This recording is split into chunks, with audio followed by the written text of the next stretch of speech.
threats. The Navy's transformation. So service life will be 30 years and availability. Naglabas ng mga malalaking impormasyon ang Department of National Defense para sa mga kagamitang bibilhin ngayong 2025 na kanilang inilathala sa kanilang procurement monitoring report na inilabas nitong nakaraang araw. Batay sa PMR na ito, 7 mahahalagang defense equipments procurement ang nakaabang ngayong taon. Ito ay ang Corvette Weapons and Sensor System Upgrade Lot 1. Additional FA-50 aircrafts. Canisterized surface-to-air missiles. Additional close air support aircraft. FA-50 systems upgrade. Cyber systems acquisition, at acquisition of aeromedical helicopter. Bagamat hindi makikita ang mga procurement na ito sa ilalim ng 35 billion pesos program fund ng AFP Modernization Program 2025, ngunit ang mga defense equipments na ito ay ang mga may mas maliwanag na magkakaroon ng budget, ayon sa outlook ng Department of National Defense.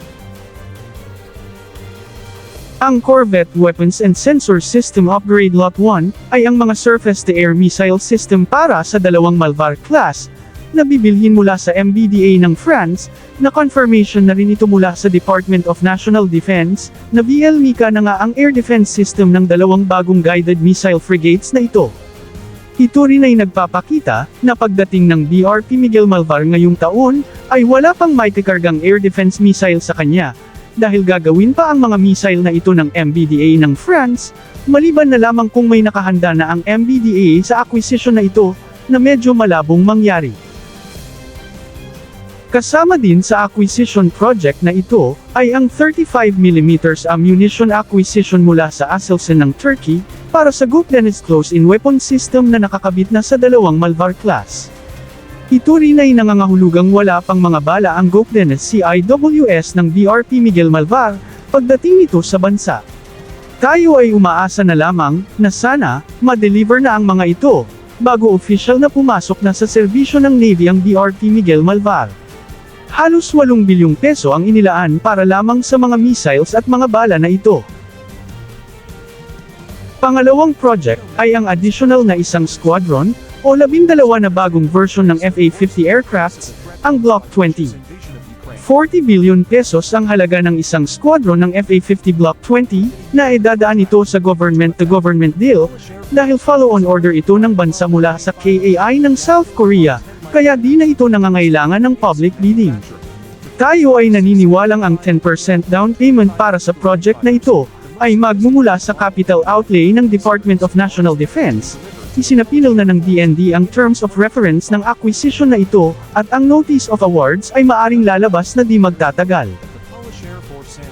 Pangatlong proyekto, ay ang follow-on order ng canisterized surface-to-air missiles para sa Philippine Air Force, bilang karagdagang mga missiles para sa kanilang mga ground-based air defense systems, na nasa serbisyo na ng Air Force isang taon na ang nakaraan. Ang terms of reference ay isinasapinal na, at ang paglabas ng notice of award ay di na rin magtatagal. 1.1 billion pesos ang halaga ng proyektong ito, na pinaniniwalaan nating galing pa rin ito sa capital outlay ng Department of National Defense ngayong taon. Either be extended range version ang malamang na klase ng missile ito, mula sa Rafael ng Israel. Pang-apat, ay ang additional close air support aircraft, na alam na nating ang additional na 6 na A-29B Super Tucano light attack aircraft na para sa Philippine Air Force. Tulad ng nauna ng balita, direct contract pa rin ito sa pagitan ng Department of National Defense, at Embraer SI ng Brazil, na ini-release ng Department of National Defense ang Notice of Award noong December 16, 2024, sa halagang 6.5 billion pesos. Panglimang acquisition project ngayong 2025, ay ang systems upgrade ng mga existing na FA-50. Ito ay ang pagbigay ng pinakamataas na capability sa mga kasalukuyang mga FA-50 ng ating Air Force, kakayahang kasing taas ng mga bagong version ng FA-50, ang Block 20. Ang Block 20 ng FA-50, bagamat nananatiling light attack aircraft, ngunit ipinagmalaki ng KAI ng South Korea, na speed at armaments maximum load na lamang ang lamang ng mga multi-role fighters sa mga light attack aircrafts na ito, dagdag pa ng KAI, multi-role na ang mga Block 20 na mga FA-50. Pang-anim na proyekto ay ang Cyber Systems Acquisition ng AFP.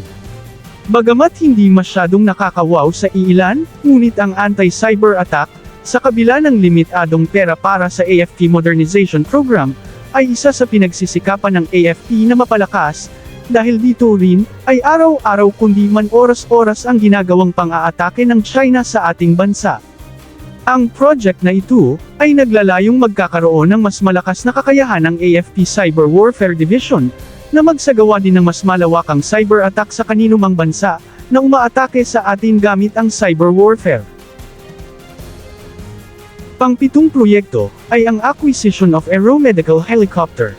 Ito ay ang inisyal na pagbili ng isang Bell 412 EPX helicopter para sa ating Philippine Army, para magkakaroon ito ng mas moderno at mas dedicated na aeromedical helicopter.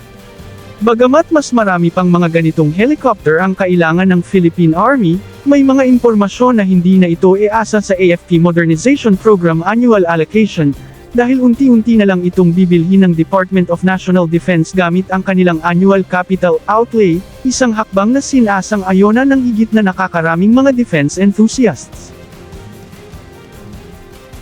Patungkol naman sa mga multi-role fighters acquisition project, na malinaw na hindi kasama sa project monitoring report na ito ng Department of National Defense, marami ang nagtatanong kung ano na ang kalagayan nito.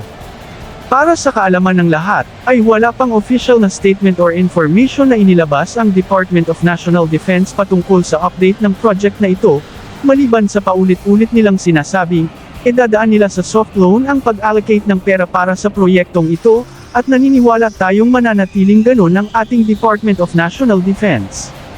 Ganun pa man, ramdam nating gumugulong ang proyektong ito kahit hindi naglalabas ng updates ang Department of National Defense.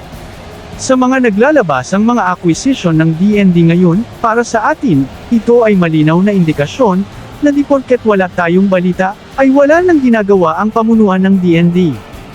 May mga nagsasabi, na ang 15 billion pesos na tinapyas sa 50 billion pesos program fund na inilipat sa on-program fund, ay ang para sa down payment umano sa 40 multi-role fighters, na ang paglipat nito ay nangangahulugang bibilhin na ang mga multi-role fighters ngayong taon, kung may mailalaan na pera para dito. May mga impormasyon din, na may hinihintay ang Department of National Defense na sagot mula sa isang kaibigang bansa, patungkol sa payment scheme ng proyekto. Ganun pa man. Isang malaking katotohanan, na iba na ang DND ngayon pagdating sa mga impormasyon patungkol sa mga kagamitang binibili at bibilhin. Sila ay mas professional kumpara noong sila ay nagsimula pa lamang sa AFP Modernization Program, at mas binibigyang diin nila ngayon, ang salitang classified.